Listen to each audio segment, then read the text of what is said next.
जीजी तेली ने पुलवाल की मस्जिद के इमाम और दूसरी मसाजिद के मौलवी साहिबान को इस तरफ आते देखा तो अंदाजा कर लिया कि ये बेल मुंडे चढ़ती नजर नहीं आ रही। ऐन मुमकिन था कि मामला ठंडा पड़ जाता, क्योंकि पुलवाल वाली मस्जिद के मौलवी साहिबान की सारे इलाके बहुत इज्जत करता था। कम अज कम यहाँ कोई ऐसा नहीं था जो उनकी बात मोड़ सकता, और इस मामले को यहाँ खत्म नहीं होना चाहिए था। उसने सोचा फजल शाह ने उसे खतीर रकम देकर ये मिशन सौंपा था। वो जानता था कि नतू खां की बरादरी का सबसे अक्लमंद आदमी इस वक्त नजर मोहम्मद है, और उसे अब इस बात का यकीन नहीं आ सका था कि नतू खां को सरदारों ने कत्ल करवाया है। यकीनन इसका दहन दूसरी तरफ सोच रहा होगा, और ये बड़ी खतरनाक बात थी। कम अज कम इस मरहले पर नजर मोहम्मद जरूर पलवाल वालों के हाँ में हाँ मिलाएगा, और मामला दोनों देहातों की मुश्तरका पंचायत पर छोड़कर वक्त को टाल दिया जाएगा। और अगर ऐसा हुआ तो फजल शाह उसे कभी माफ नहीं करेगा। उसने जीजे को पैसे आग भड़काने के लिए दिए थे, ठंडी करने के लिए नहीं। क्या किया जाए? उसके शैतानी ज़हन ने जल्द ही इस सवाल का जवाब तलाश कर लिया। दूसरे ही लम्हे उसने मजमे में मौजूद अपने 3-4 साथियों को अपने पास बुला लिया, और अब 8-10 आदमी को एक ग्रुप दूर सीढ़ियों में सवार शाहपुर की तरफ उड़ा चला जा रहा था।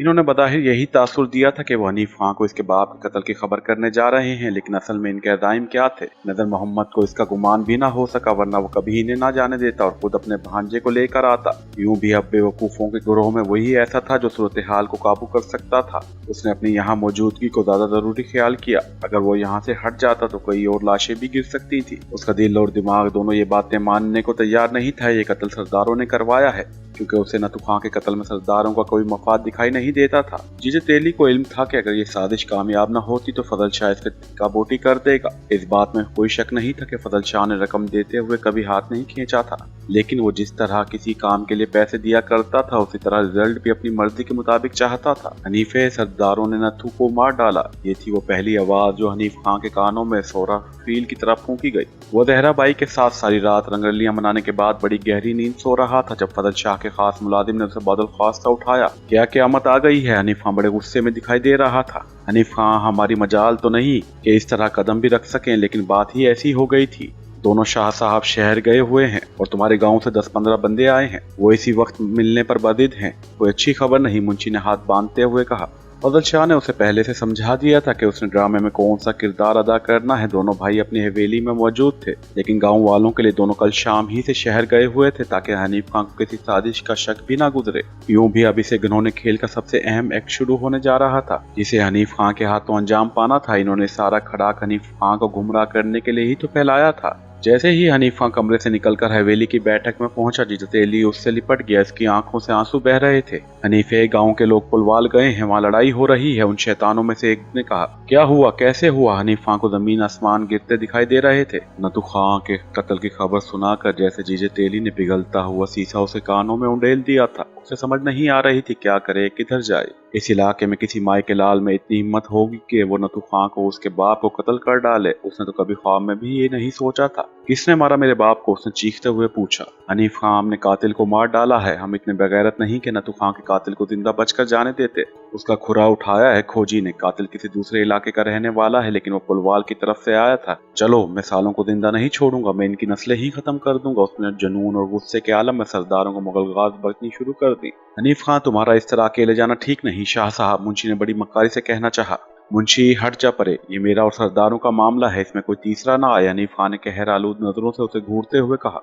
इस तरह खाली हाथ ना जाओ हनीफ खां, तुम नहीं समझते। शाह साहब मुझे कुत्ते की मौत मार देंगे अगर इन्हें इल्म हुआ कि मैंने तुम्हें इस तरह जाने दिया है।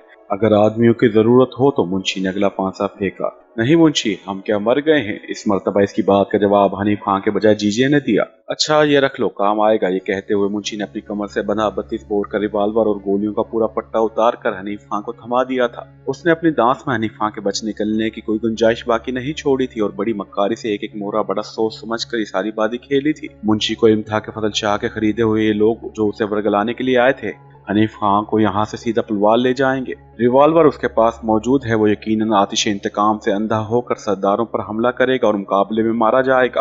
खस कम जहां पाक, जो रिवॉल्वर उससे बरामद होगा वो गैर कानूनी था और उसका कोई रिकॉर्ड केस में मौजूद नहीं था। किसी को इल्म नहीं होगा कि इसने असला कहां से हासिल किया है, लेकिन मुंशी को इल्म नहीं था कि मकाफात अमल भी अपना किरदार अदा करता है। उस मर्तबा उनका मुकाबला नदर मोहम्मद जैसे घाक आदमी से था जिसने सारी जिंदगी रियासत शाह के बुजुर्गों के साथ बसर की थी और इनकी एक एक रम्ज से आशना था। नदर मोहम्मद जानता था कि रियासत शाह ने दोनों बाप बेटों का सफाया करने के लिए बड़ा खतरनाक जाल बिछा दिया है। वो दोनों में से किसी एक को जिंदा रखकर उनकी बरादरी को नहीं वर्गला सकता था। उसे अपने कबीले के अगले सरदार को इस साजिश से बचाना था, वरना हनीफ खां की नस्ल का नामो निशान ही मिट जाता। इस वक्त नदर मोहम्मद और इसके 3-4 साथी इमाम मस्जिद के साथ सरदारों की हवेली में मौजूद थे। इन्होंने गांव के नौजवानों को समझा बुझा कर वापस भेज दिया था, क्योंकि सरदारों की शक्लों पर एक नजर डालने से नदर मोहम्मद को यकीन हुआ चला था ये कत्ल इन्होंने नहीं करवाया। इमाम साहब ने अपनी जमानत देते हुए नदर मोहम्मद से कहा था कि अगर कभी मुस्तकबिल में ये इल्जाम साबित सच हो जाए तो वो खुद को बतौर मुजरिम नदर मोहम्मद के सामने पेश करने के लिए तैयार है। मियाँ जी, वो तो मैं समझता हूँ कि ये सारी साजिश इन्हीं हरामियों की है, लेकिन सवाल ये पैदा होता है कि अब हम हनीफ खां को इसका शिकार होने से क्यों कर बचाएंगे, क्योंकि अजीज तेली और इसके बंदे उसे इतला देने चले गए हैं। अगर ये साजिश ही है तो यकीनन उन लोगों का इसमें अहम किरदार होगा और अब वो हनीफ खां को मरवाने के लिए इस तरफ भेज देंगे। नदर मोहम्मद, तुम सिर्फ एक बात ज़हन पर देकर सोचो कि कातिल को तुम्हारे गांव में किन लोगों ने भागते हुए कत्ल किया। मेरे ख्याल से वही लोग इस साजिश में शरीक हैं, क्योंकि कातिल अगर जिंदा गिरफ्तार कर लिया जाता तो कुछ बता सकता और इस साजिश की समझ आ जाती। उसे शायद मारा ही इसलिए गया है कि साजिश करने वाले इस खेल को अंजाम तक पहुंचा दें, आलमदादा ने पूछा। नदर मोहम्मद को याद आ गया कि कातिल को उसके गांव के तेली इहाते के बाहर कत्ल किया गया था और कत्ल करने वाले भी अजीज तेली के रिश्तेदार ही थे। यही लोग तो थे जो शाहपुर गए थे। चलो उठो, फिर देर न करो, अब इस अजाब को टालने की सिर्फ एक ही तरकीब मेरी समझ में आती है, आलमदादा ने कहा। क्या? नदर मोहम्मद ने और उसके साथियों ने बेचैनी से पूछा।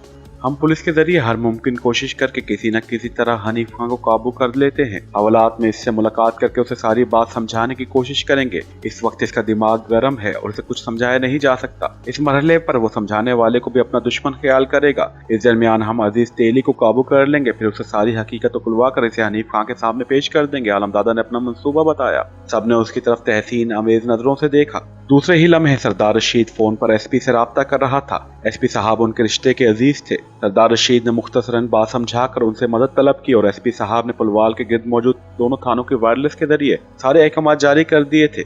किसी मुमकिन बदमज़गी से बचने के लिए शहर से रिजर्व फोर्स भी बुला ली गई थी। हनीफ खां फजल शाह के डेरे पर बंधी एक घोड़ी पर ही आंधी और तूफान की रफ्तार से पुलवाल की तरफ उड़ा चला आ रहा था। अजीज तेली और उसके साथी बड़ी होशियारी से आहिस्ता आहिस्ता इसके पीछे रह गए थे। इस वक्त दिन करीबन तलू हो चुका था। जोश इंतकाम में गुमराह हनीफ खां के दिमाग पर एक ही धुन समाई थी कि वो अपने बाप की मैयत को तभी कंधा देगा जब उसके कातलों को कैफरे किरदार तक पहुंचाएगा। पुलवाल से कुछ फासले पर इसने रास्ता बदल लिया था और अब वो खेतों के सिलसिले में दाखिल हो गया था, लेकिन दूसरी तरफ भी मुकम्मल तैयारी कर ली गई थी। जैसे ही वो इस कच्चे रास्ते पर चढ़ा जो यहाँ से सीधा सरदार रशीद की हवेली की तरफ जाता था, अचानक ही रास्ते के दोनों तरफ छुपे पुलिस के जवानों ने इसे ललकारा। हनीफ खां के लिए इस तरह घेरे में आ जाना कोई ऐसी नई बात नहीं थी, लेकिन इस वक्त दिन चढ़ा हुआ था और इसने एक लम्हे ही में ही इतराफ की सूरत हाल का अंदाजा कर लिया था कि अब फरार की कोई राह बाकी नहीं बची। शायद सरदारों को यकीन हो गया था कि वो अपने बाप का इंतकाम लेने आएगा, इसलिए इसने बुज़दिलों की तरफ पुलिस को बुला लिया था। इसने सोचा और रुक गया। पुलिस के जवानों को शायद उससे मुतालिक खसूसी हिदायत दी गई थी। इन्होंने एक लम्हे की गफलत दिखाए बगैर बिजली की सी फुर्ती से उसे काबू कर लिया। पुलिस के जवानों ने उसे अपनी जीप में बिठा लिया और अब उसे मकामी थाने की तरफ ले जा रहे थे।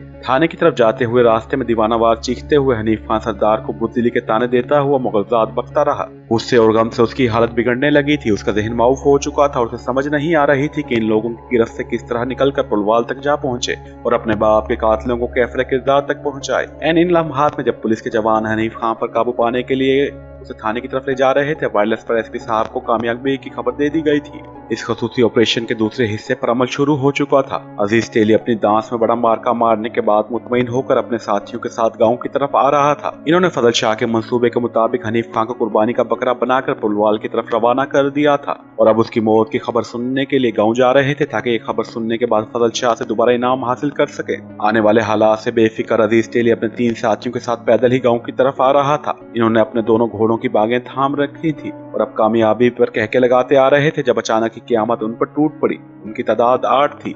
8 मुसल्लह आदमियों ने उनकी तरफ बंदूकें तानी हुई थी। उनके चेहरे बंदे कपड़ों की वजह से कोई भी दिखाई नहीं दे रहा था। क्या हाल है जीजे? आ गए शाहपुर से अपना काम करके? अचानक ही एक आवाज ने उसे चौंका दिया। आवाज उनकी पुश्त से बुलंद हुई थी। ये सरदार मुरीद था जो अब उनके सामने आ गया। अजीज तेली को अपने वजूद से जान निकलती महसूस हो रही थी। उसने हमला आवरों के हुक्म पर अपने हाथ ऊपर उठाए हुए थे और उन लोगों ने अब पतलियों की तलाशी लेकर इस बात की तस्दीक कर ली थी कि इनके पास साजिशी असला नहीं है। सरदार साहब, इस हरकत का क्या मतलब है? अजीज तेली ने संभल कर कहा। हरामखोर, मैंने तुझे रिश्तेदार बनाने के लिए तो यहाँ नहीं घेरा, मतलब बताने के लिए ही तुझे अपने साथ ले जा रहा हूँ। तुझे ऐसा मतलब समझाएंगे कि तेरी आंखें खुल जाएंगी। तू क्या समझता है कि फजल शाह के टुकड़ों पर पलने से तो बहुत ज्यादा अक्लमंद हो गया है? सरदार मुरीद ने उसे खा जाने वाली नजरों से देखा। सरदार साहब, हम गरीब आदमी हैं, हमें सियासत से क्या लेना देना। ठीक है, हमने अपने गाँव के वोट नतू खां के कहने पर शाह साहब को देने का फैसला किया है, लेकिन इसका यह मतलब नहीं कि आप हमारे साथ। इसे डालो जीप में, मैं जरा इसे मतलब तो समझा दूं। सरदार मुरीद ने इसकी बात काटते हुए गुस्से से कहा। सरदार मुरीद के साथियों ने जीजे तेली को डंडा डोली करते हुए उठाकर कुछ फासले पर खड़ी जीप में फेंक दिया। इसके बाकी साथियों को वो एक दूसरी जीप में ले गए थे। इन दोनों की घोड़ियां भी इन्होंने अपने कब्जे में कर ली थी।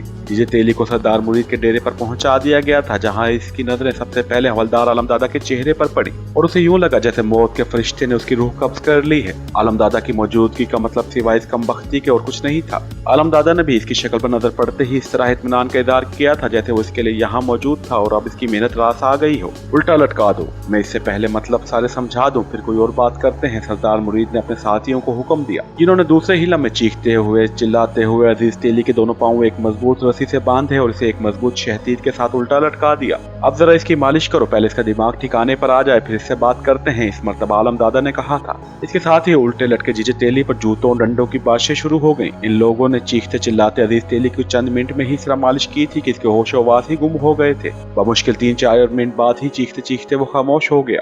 अजीज तेली बेहोश हो चुका था। आलमदादा के इशारे पर सरदार मुरीद के आदमियों ने उसे जमीन पर लिटाकर उसके मुंह पर पानी के छींटे मारे और उसे होश में लेकर आए। होश में आते ही तेली ने दोबारा चीखना चाहा, लेकिन इस मर्तबा इसके हलक से फंसी फंसी आवाज निकल रही थी। इसके जिस्म से दर्द की टीसें उठ रही थी और उसे यूं महसूस हो रहा था जैसे अगर इसके साथ इन लोगों ने एक आध मर्तबा और ये सुलूक दोहराया तो शायद वो मर जाएगा। लेकिन सवाल ये पैदा होता है, वो इसे क्यों मारना चाहते हैं? कहीं इन लोगों को शक तो नहीं हो गया कि इस साजिश? इससे आगे इसके ज़हन ने कुछ सोचने से इनकार कर दिया। अगर इन लोगों को अजीज तेली की करतूत का इल्म हो गया तो इसका मतलब यही था कि ये लोग उसे छोड़ेंगे नहीं, उससे सच्चाई उगलवा कर ही रहेंगे। मेरा गुनाह क्या है? इसने कपकपाते हुए दरियाफ्त किया। अच्छा, अब तुम्हारा गुनाह भी हम तुम्हें बताएं? गोया तुम्हें अभी तक जूते खाने की वजह भी समझ नहीं आई। आलमदादा ने उसे खा जाने वाली नजरों से घूरते हुए कहा। इसे एक कोर्स और करवाओ, अभी इसका दिमाग ठिकाने नहीं आया। सरदार मुरीद ने अपने साथियों से कहा। खुदा के लिए मुझे ना मारना, मैं सब कुछ बता दूंगा। बिलाखिर अजीज तेली को अकल आ ही गई। अब हुई ना बात, अब सच सच बताओ कि तुम्हारे बाप फजल शाह ने क्या स्कीम बनाई थी? आलमदादा ने उसे प्याज खाने वाली लहजे में पूछा। मैं बिल्कुल बेकसूर हूँ जनाब, मुझे कुछ इल्म नहीं। हमें तो सिर्फ ये कहा गया था कि हमने कातिल को जिंदा नहीं जाने देना और यही कहना है कि कातिल पुलवाल की तरफ से आया था और हनीफ खां को वर्गला कर आप पर हमला करवाना था। अजीज तेली ने हाथ बांधते हुए कहा। थोड़ी देर बाद ही वो लोग नदर मोहम्मद को वहां ले आए। नदर मोहम्मद के साथ गाँव के 10 और मोजदीन भी थे, जिनके सामने अजीज तेली ने बिलतफसील सारी वारदात बयान कर दी। वो कातिल का अता पता तो नहीं बता सका, लेकिन इसका अंदाजा था कि कातिल कोई मफरूर बदमाश होगा। ऐसे लोग अक्सर फजल शाह के पास पनाह के लिए क़याम करते रहते हैं, क्योंकि इस इलाके का सबसे बड़ा रस्सागीर वही था जिनसे फिर वो अपनी मर्जी के मुताबिक ऐसे काम ही लिया करता था। नजर मोहम्मद और दीगर मोजदीन के सामने अजीज तेली और उसकी बरादरी के लोगों ने सारा कच्चा छट्टा बयान कर दिया था। नजर मोहम्मद के साथी तो इन्हें वहीं मार देने पर तुले हुए थे, लेकिन इन्होंने सरदार की दरखास्त पर इन्हें फिल वक्त कुछ नहीं कहा और अपने साथ गाँव ले गए। सरदार रशीद ने उनसे वादा किया था कि अपनी कामयाबी की सूरत में वो असली मुजरिमों समेत सबको कैफरे किरदार तक पहुंचाकर ही दम लेगा। उसने फिल वक्त अजीज तेली को पुलिस के हवाले करने का फैसला किया था ताकि फजल शाह उसकी गवाही पर असरअंदाज न हो सके। हनीफ खां से नजर मोहम्मद की मुलाकात थाने के हवालात में हुई थी, जहां वो गांव के बहुत से मोअज़्ज़िज़ बुजुर्गों के साथ आया था और उन लोगों की जमानत पर ही थानेदार ने हनीफ खां को अपने बाप के जनाजे में शमूलियत की इजाजत दी थी। हनीफ खां का गम और गुस्से से बुरा हाल था। इसकी हालत सर्कस के लिए गिरफ्तार किए गए जंगल के इस खतरनाक शेर की सी हो रही थी जिसे हाल ही में हाँक कर अपने काबू में किया गया हो और जिसके अंदर अभी तक जंगल की सारी दरिंदगी मौजूद हो। इसका बस नहीं चलता था कि सरदारों को घरों समेत निस्सो नाबूद कर डाले। थाने से पूरी गार्ड इसके साथ आई थी। अपने घर पहुंचने तक वो खामोश रहा। आज जिंदगी में पहली मर्तबा उसका ज़मीर इतनी शिद्दत से जागा था कि वो खुद को मुजरिम महसूस करने लगा था। उसने अपने मामू नजर मोहम्मद के सामने बच्चों की तरह धाड़े मार मार कर रोते हुए इस बात की कसम खाई कि वो अपने बाप के कातलों की सारी नस्लें खत्म कर देगा। इसके नजदीक अपने गुनाहों का कुफ्फारा अदा करने की अब यही एक सूरत बाकी रह गई थी। जब पहली मर्तबा नजर मोहम्मद ने उसके बाप की लाश के सिरहाने बैठते हुए से बताया कि जिन्हें वो अपने बाप के कातिल समझ रहा है वो तो इसके मोहसिन है, तो हनीफ खां का जी चाहा कि अपने मामू का मुंह नोच ले, लेकिन वो खामोश रहा क्योंकि यहाँ मौजूद और भी लोग यही कहानी सुना रहे थे। शाम को अपने बाप की मैयत दफनाने तक इसको इन लोगों ने कम से कम इस बात का यकीन दिला दिया था कि नतू खां को सरदारों ने कत्ल नहीं करवाया। शाम के बाद जब हनीफ खां अपनी रोटी बैन करती मां को अकेला छोड़कर थाने की तरफ वापस जा रहा था तो नदर मोहम्मद और गांव के मोतुद्दीन का जुलूस भी उसके हमरा था। यहाँ थाने के सहन में पहली मरतबा जब इर्द गिर्द के देहातों के सरकर्दा लोगों की पंचायत इकट्ठी हुई और थानेदार की मौजूदगी में जब उन लोगों ने अजीज तेली को पेश किया तो हनीफ खां की आंखें खुली। अजीज तेली ने उसे सारी कहानी सुना दी। अब हनीफ खां को इल्म हुआ कि आखिर रियासत शाह और उसका भाई उसे खुद से अलग क्यों कर रहे थे और असल में उसके दुश्मन कौन थे। उसे रह रह कर इस बात का गम खाए जा रहा था कि उसके बहादुर और गैरतमंद बाप को मोहित इसके करतूतों की वजह से मौत की मुंह में जाना पड़ा।